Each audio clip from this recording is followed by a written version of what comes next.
Hey les gamers, j'espère que vous allez bien, moi ça va super. Aujourd'hui on se retrouve pour une nouvelle vidéo assez spéciale. Aujourd'hui on se retrouve pour 10 choses à savoir sur Noël. Mais ces choses vous ne le savez peut-être pas, parce que c'est les choses, on connaît beaucoup de choses, mais il y a des choses que vous ne savez pas. Mais en fait Noël c'était à l'origine c'était une fête païenne. Donc eux ils la fêtaient vers le 20-22 décembre, une période charnière de l'année. Après cette date, les jours rallongent. En Europe, ils fêtaient le retour de la lumière, du soleil et de la renaissance de la nature. Ce n'est qu'à partir en fait du 2e siècle après Jésus-Christ que l'Église recherche le jour précis de la naissance de Jésus. Donc la date du 25 décembre a été fixée vers l'année 300 par Rome. En fait, c'était afin de christianiser les rites issus de la culture populaire. En fait, c'était pour convertir plus facilement les populations au christianisme en se basant sur les traditions profanes. Donc la deuxième chose à savoir, c'est que Noël, la date c'est pas partout. La date elle est pas pareille partout. Genre en France, la fête se limite généralement au 24, la veillée et le 25. Mais pour certains petits vénards qui habitent dans le nord-est du pays ou en Alsace, Lorraine, la distribution des cadeaux, en fait, elle commence dès le 6 décembre avec la Saint-Nicolas, fête dont le personnage central donne la naissance au Père Noël. Donc c'était une tradition. Regardez également au Nord-Europe du Nord et de l'Est dans la nuit du 12 au 13 décembre. Certains pays européens, notamment la Suède, fêtent aussi la Saint-Lucie en l'honneur de la patronne des Lumières. Arrive ensuite le jour J, le 25 décembre férié. En France, beaucoup de pays, l'Allemagne, l'Autriche, le Royaume-Uni, la Finlande, l'Italie, chôment également le 26 en Espagne. Les fêtes de Noël se terminent le 6 janvier avec le jour des rois férié. Troisième chose à savoir, c'est que le Père Noël n'a pas le monopole des cadeaux. C'est vrai quoi, le Père Noël est loin d'être le seul à pouvoir se targuer de distribuer des cadeaux aux enfants. Le 6 décembre, au nord-est du pays, dans le nord-est du pays, en Alsace, en Lorraine, c'est le 6 décembre, comme je vous l'ai dit. Et ben c'est la Saint-Nicolas, inspiré de l'évêque protecteur des enfants Nicolas de Myre qui fait sa tournée. Patron des écoliers, Saint-Nicolas, Nicolas de Myre, c'est le Père Noël, voilà. Pour avoir ressuscité 3 enfants tués par un bûcher. Il est souvent accompagné de son double noir, le Père Fouettard. En Italie, c'est parfois Gesù Bambino, le petit Jésus, qui apporte les cadeaux. Et si Saint Lucie n'a pas le temps de faire ses distributions, c'est la Befana, une vieille sorcière aux cheveux blancs qui s'en charge. Mais à condition que les enfants étaient sages. En Espagne, les petits attendent surtout la visite des rois mages en Grèce, celle de Saint Basile qui apporte des surprises le 1er janvier. Quatrième chose à savoir, c'est que dans la plupart des pays, on ressort de la période de Noël avec quelques kilos en trop et des cadeaux. Mais en fait, en Hongrie, on croit à d'autres choses en fait. Genre, tu peux devenir riche en dépensant 1 centime le 13 décembre. Ou poser 12 petits papiers blancs, 13 papiers blancs, pardon. Non, je crois 12, je ne sais, ou 11, je sais plus.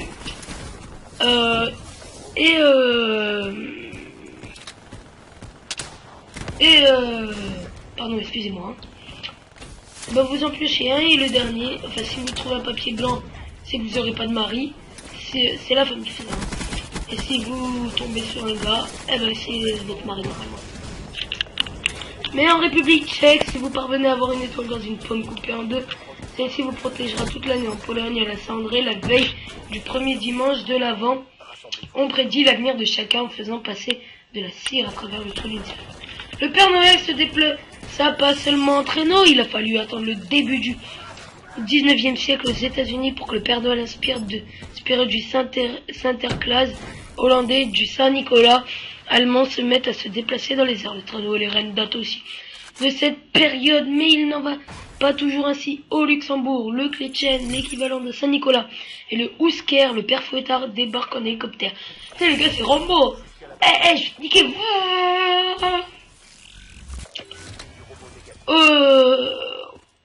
Aux Pays-Bas, la légende veut que Saint-Nicolas quitte l'Espagne en bateau à la mi-novembre pour gagner les côtes hollandaises, voilà. En gros, c'est le Père Noël, là, il a avec sa petite truc de surf. À ce qui paraît, le Père Noël est né en 1860. Et son papa, ce n'est pas Coca-Cola, hein, je vous rassure. Hein. C'est vrai quoi, si on ramène le fil de présentation du Père Noël, la figure du bonhomme revêtu d'un costume garni de fourrure blanche et rehaussé d'un large ceinturon noir apparu dès 1860 sous la plume de Thomas Nast, illustrateur et caricaturiste pour le jeune New-Yorkais Harper Weekly. Au début du XXe siècle, de nombreuses entreprises ont réutilisé cette image pour la publicité, habillant Santa Claus, comme dit, de rouge, alors que la couleur de son costume était le plus souvent bleue jusqu'alors. C'est le cas de Water 1907, Michelin 1919 ou encore Colgate 1920. Ce n'est qu'en 1931 que Coca-Cola s'empare à son tour de l'image du Père Noël en rouge. Le dessinateur Adam Sandblown le représente en train de boire la fameuse boisson pétillante pour se rafraîchir pendant sa tournée. Ensuite, la couleur rouge s'est imposée. Septième chose à savoir, c'est que le secrétaire du Père Noël chargé de répondre aux lettres des enfants a été créé en France par le ministre des PTT, Jacques Marette, en 1962. Il est toujours basé à Libourne, en Gironde. La première carte réponse utilisée par les secrétaires illustrés par René Chag a été retirée par la sœur du ministre qui n'était autre que la pédiatre et psychanalyste Françoise Dolto. Voici sa réponse en image. Donc, je vais vous lire l'image. Mon enfant chéri, ta gentilette m'a fait beaucoup de plaisir. Je t'envoie mon portrait. Tu vois que le facteur m'a trouvé. Il est très malin. J'ai reçu beaucoup de commandes. Je ne sais pas si je pourrais t'apporter ce que tu m'as demandé. J'essaierai, mais je suis vieux. Et quelquefois, je me trompe. Il faut me pardonner. Sur ça, je travaille bien. Je t'embrasse fort, le Père Noël. Huitième chose à savoir, c'est que le Père Noël est souvent intermite, excusez-moi, du spectacle. Pour jouer ce rôle auprès des enfants, il faut parvenir à encadrer le personnage. Dans la vraie vie, la plupart des Pères Noël sont interprétés par des intermites du spectacle. France TV et Info avaient rencontré plusieurs d'entre eux l'année dernière. Pôle emploi propose des offres pour les fêtes de fin d'année. Conditions requises: avoir un physique comparable à celui du bonhomme et être résistant au froid. Donc en gros, il fallait plein de graisse. Le sapin célébrait Adam et Ève. Et oui, vous connaissez bien cela. Ils sont de sortie dès début décembre. Les sapins font partie des accessoires incontournables de Noël. Et l'âge de cette tradition se compte-t-elle aussi en siècle. Elle remonte au début du Moyen-Âge, du XIe siècle. À l'époque des pièces de théâtre, les mystères joués devant les cathédrales durant la période de l'Avent. Voilà. Dernière chose à savoir. Donc, dans les années 80, la Finlande s'est autoproclamé pays du Père Noël. Le vieux monsieur et ses lutins ont été